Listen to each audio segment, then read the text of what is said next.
Здравейте, скъпи сънародници и гости от чужбина. Тези, които гледат, наистина са от много страни. От Турция, от Гърция, от Америка. Пишат на немски, на английски, на турски. Като имам време, в Google Translate превеждам и казвам Чок, Гюзел, Аркадаш, Мерси, Буку и така нататък. Каквото успявам да отговоря. Но, искам да ви покажа едно от емблематичните ресторантьорски, мога да кажа и кръчмарски мезета и предястия. Чушки бюрек. Правят се и с тиквички, правят се и с патладжани, но най-популярните са чушки бюрек. Това е нещо много вкусно, защото е пълнена чушка с сирене, панирана с яйце, галета и изпържена. И често поднесена с кисело мляко. Подлучено е най-добре, т.е. с чесън и копър.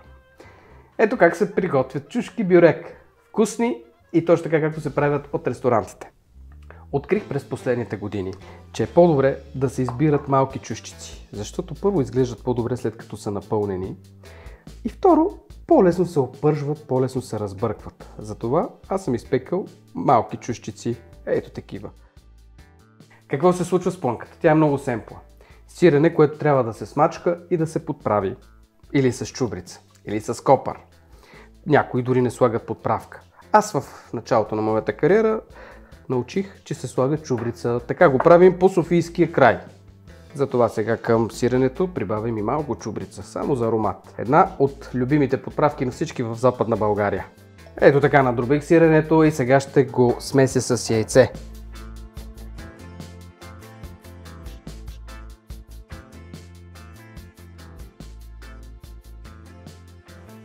Яйцето е важно, защото слепва плънката, полепва по чушката и не се разтича. Така изглежда сместа. Можете да добавите ситно нарязани парченца домат без семето и обелен. Можете да добавите, както казах, копър. Някои дори слагат и чесън. Това е основата. Трябва да имаме основа, за да продължим напред. Първата чушка я разтварям и след това вземам от сместа и слагам. Внимавате да не препълните. Ей така, само в едната част. След това покривам и слепвам. Това е достатъчно като начало. Вторият вариант е следния. Вземате чушката и пълните с лъжичката.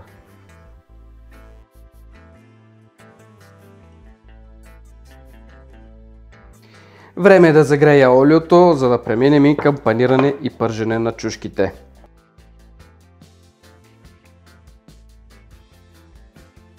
Първо разбивам едно или две яйца. Като начало ще сложа едно, ако не стигне ще добавя още едно. И след като го разбия, по стандартната схема. Всяка чушка овалвам в брашно, потапям в яйце и след това в галета. Ако искаме да са хрупкави. А ако не искаме да са хрупкави, след като овалям чушката в галета, слагам пак в яйце. Аз така ги харесвам повече, но не всички мислят като мен.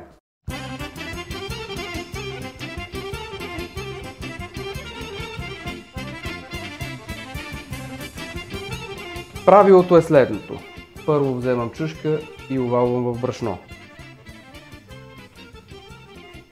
След това изтръскват излишното брашно, за да може да се полепи яйцето по чушката. След като потопиме в яйце, слагаме при галетата. Вариант 1 е след като овалям в галета да изпържа чушките. Аз обаче харесвам така наречената двойна панировка. След като съм овалил в галета, потапям още веднъж в яйце и слагам в олиото да се изпържи. Така за мен чушката има завършен вкус и вид.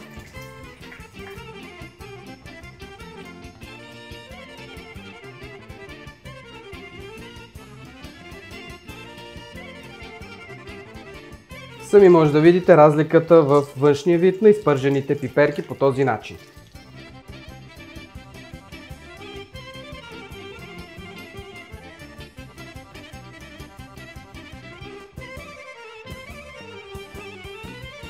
Подлученият сос е нещо много лесно и семпло. Хубаво разбивам кисело мляко. След това го смесвам с чесън. В случая към 6-7 супени лъжици кисело българско мляко трябва да сложа 2 скилитки с чукан чесън. И така хубаво разбивам.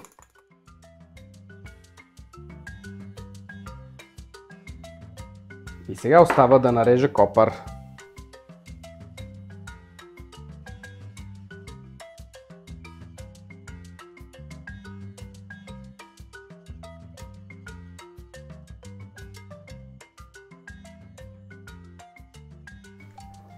И накрая малко сол. Предвид соленото сирене, четвърт чайна лъжичка. Това обаче не е всичко. Тънкостта е да сложите лъжица от олиото, в което пържих. Сега ще направя това.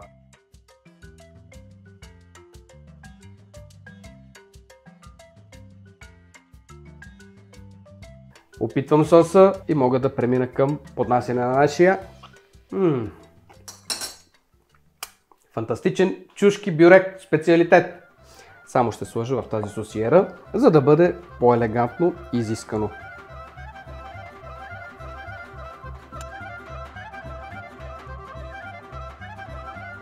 А сега да видим и какво се е получило.